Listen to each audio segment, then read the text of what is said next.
हालिया सालों में हिंद प्रशांत क्षेत्र का विवाद खासा चर्चा में रहा है। हाल ही में इस क्षेत्र में चीन को रोकने के लिए क्वाड देशों के प्रमुखों ने सम्मेलन की थी। इसका मकसद विश्व राजनीति के मौजूदा दौर में चीन के आक्रामक रवैये और सीमाओं पर उसकी विस्तारवादी नीति पर अंकुश लगाना है। इस समूह में भारत के अलावा अमेरिका, ऑस्ट्रेलिया और जापान शामिल हैं। इससे इतर पिछले कुछ सालों में यूरोपीय देशों ने हिंद प्रशांत क्षेत्र में अपनी भूमिका निभाने में दिलचस्पी जाहिर की है। भारत भी यह जानता है कि इस क्षेत्र में कोई भी शक्ति अकेले स्थिरता और सुरक्षा पैदा नहीं कर सकती है। ऐसे में इस भू राजनीतिक चुनौती से निपटने के लिए भारत को चीनी शक्ति के प्रति संतुलन के लिए ज्यादा कोशिश करनी होगी। ऐसे में नाटो में भारत के शामिल होने की सुगबुगाहट हालिया दिनों में देखने को मिली है। ऐसा माना जा रहा है कि भारत को अब इस समूह में शामिल होकर अपनी स्थिति को और मजबूत करना चाहिए। जब भारत नाटो के सदस्य देशों के साथ सैन्य सामरिक रिश्ते को लेकर आगे बढ़ रहा है, तब क्यों ना भारत को आने वाले दिनों में और फायदा हासिल करने की जुगत करनी चाहिए। हालांकि इस स्थिति में भारत के मजबूत मित्रों में से एक रूस से भारत को झटका मिलने की आशंका है। ऐसे में यह बात साफ है कि नाटो में भारत के शामिल होने की स्थिति में सकारात्मक और नकारात्मक दोनों ही प्रभाव होंगे। आइए इन्हीं पहलुओं पर विचार करते हैं। सबसे पहले जानते हैं कि नाटो क्या है। नाटो यानी उत्तरी अटलांटिक संधि संगठन की स्थापना 4 अप्रैल 1949 को हुई थी। 12 संस्थापक देशों ने अमेरिका के वॉशिंगटन में इस संधि पर दस्तखत किए, इसलिए इस संधि को वॉशिंगटन संधि भी कहा जाता है। दरअसल यह एक अंतर सरकारी सैन्य संगठन है। इसका मुख्यालय बेल्जियम की राजधानी ब्रुसेल्स में है। मौजूदा वक्त में इसके सदस्य देशों की संख्या 30 है। गौर करें तो नाटो यूरोप और उत्तरी अमेरिका के देशों के बीच एक सैन्य गठबंधन है, क्योंकि इस संगठन के देश इन्हीं महादेशों से संबंध रखते हैं। 2020 में उत्तरी मैसिडोनिया को सदस्य देश के रूप में शामिल किया गया, जो कि इस संगठन में शामिल होने वाला सबसे नवीनतम देश है। यह समूह सामूहिक रक्षा के सिद्धांत पर काम करता है। इसका मतलब है कि किसी भी सदस्य देश पर आक्रमण सभी सदस्य देशों पर आक्रमण माना जाएगा। अगर इसके उद्देश्यों की बात करें तो इसका अहम उद्देश्य वर्तमान और भविष्य के खतरों से निपटने के लिए नवाचार एवं अनुकूलन के साथ साथ उपकरणों के निर्माण को प्रोत्साहित करना है। सदस्य देशों के बीच एकजुटता और सामंजस्य की भावना पैदा करना और यूरोप में व्यक्तिगत स्वतंत्रता, लोकतंत्र, मानवाधिकारों एवं कानून के शासन के समान मूल्यों के आधार पर स्थायी शांति सुनिश्चित करना भी इसका मकसद है। साथ ही अपने सदस्य देशों के क्षेत्र की रक्षा करना और जब मुमकिन हो तो संकट को कम करने के लिए भी कोशिश करना इनके उद्देश्यों में से है। नाटो अपने उद्देश्यों के अनुरूप अपने कार्य को भी अंजाम देता है। यह आतंकवाद की समस्या से निपटने के साथ साथ आतंकवादी हमले के परिणामों का प्रबंधन करने के लिए नई क्षमताओं और प्रौद्योगिकियों का विकास करता है। यह शांतिपूर्ण तरीके से विवादों को हल करने के लिए प्रयास करता है। इस कोशिश में नाकाम रहने पर इस प्रकार के संकट प्रबंधन कार्यों को करने के लिए सैन्य शक्ति का भी प्रयोग करता है। यह लोकतांत्रिक मूल्यों को बढ़ावा देता है और अपने सदस्य देशों की समस्याओं को हल करता है।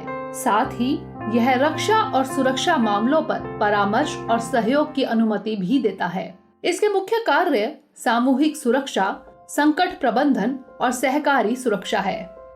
सवाल है कि भारत को नाटो का सदस्य क्यों बनना चाहिए। दुनिया जानती है कि भारत गुट निरपेक्षता का हिमायती रहा है, इसलिए भारत हमेशा ही ऐसे समूहों में शामिल होने को नकारता रहा है जो भारत की गुट निरपेक्षता को प्रभावित करता हो। यही कारण है कि शीत युद्ध के दौरान ही भारत ने ऐसे समूहों से खुद को अलग रखा, लेकिन शीत युद्ध के खात्मे के बाद भारत से ऐसे समूहों के करीब जाने की उम्मीद की जाती रही है। 2011 में नाटो ने भारत को आमंत्रित किया था कि वह इस समूह के बैलिस्टिक मिसाइल डिफेंस का साझेदार बने।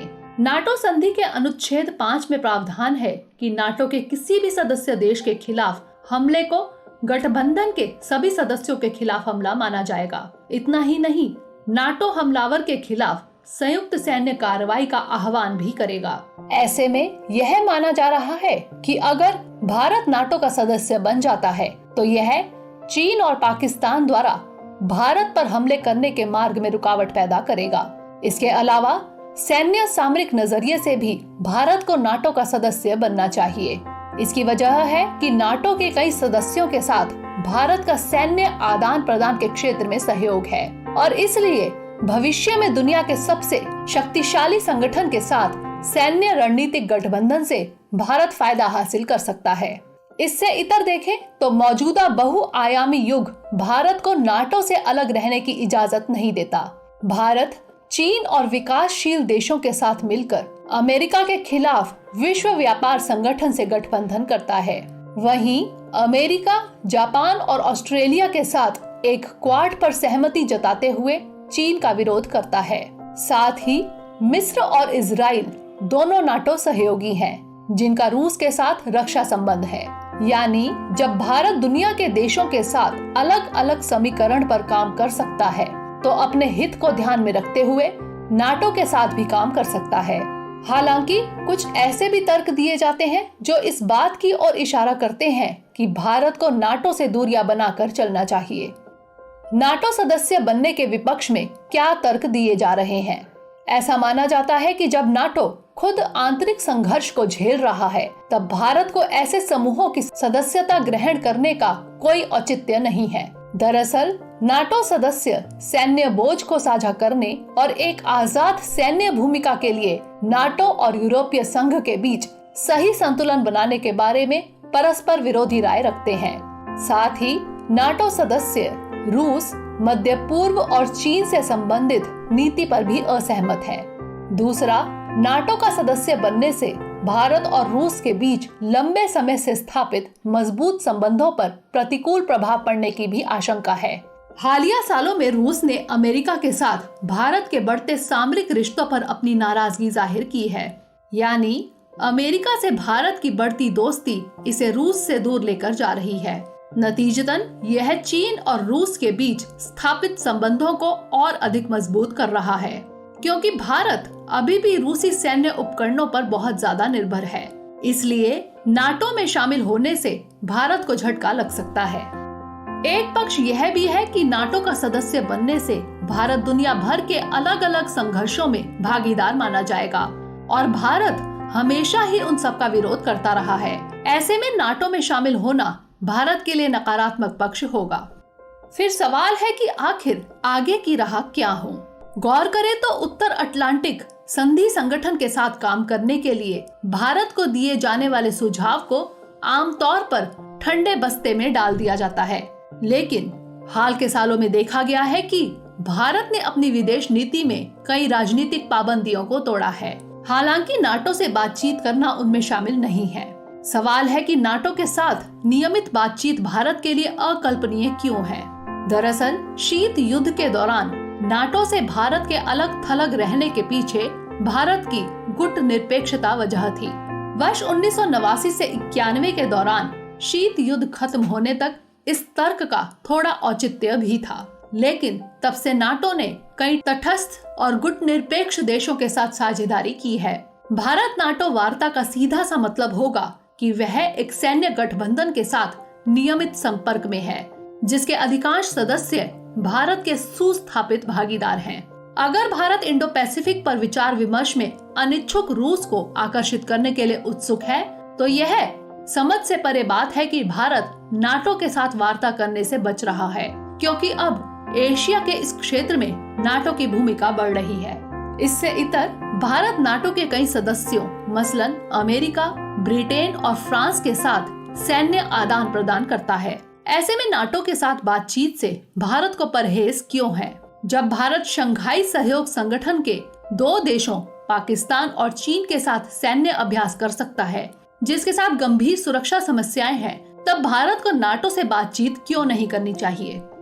हालांकि प्रधानमंत्री श्री नरेंद्र मोदी ने निश्चित रूप से किसी भी राजनीतिक उपेक्षा को खत्म करने की कोशिश की है। 2018 से फ्रांस के साथ गहरी समुद्री साझेदारी एक मिसाल है। 2019 में बहुपक्षवाद के लिए फ्रैंको जर्मन गठबंधन में शामिल होना एक और उदाहरण है। 2018 में नॉर्डिक देशों के साथ प्रधानमंत्री मोदी का पहला शिखर सम्मेलन इस बात की मान्यता थी कि यूरोप एक भूखंड नहीं बल्कि उप क्षेत्रों का एक महाद्वीप है। गौरतलब है कि नॉर्डिक देशों में Denmark, Norway, Iceland, Finland, Sweden जैसे देश शामिल हैं। नाटो भारत को सदस्यता नहीं दे रहा है और ना ही भारत की इसमें दिलचस्पी है। दरअसल इस मुद्दे पर संभावित जमीन तलाशने का सवाल है। इंडो पैसिफिक, यूरोप और नाटो में किसी भी भूमिका को निभाने के लिए भारत, ऑस्ट्रेलिया और जापान जैसे साझेदारों की जरूरत है। भारत को भी पता है कि कोई भी शक्ति अकेले ही इंडो पैसिफिक में स्थिरता और सुरक्षा पैदा नहीं कर सकती है। इसलिए क्वाड के लिए भारत का उत्साह गठबंधन बनाने की जरूरत का सबूत है। इस बीच रूस और चीन दोनों का यूरोप के साथ गहन द्विपक्षीय जुड़ाव है।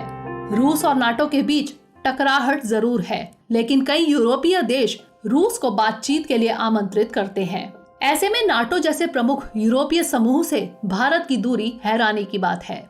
आइए अब नोट करते हैं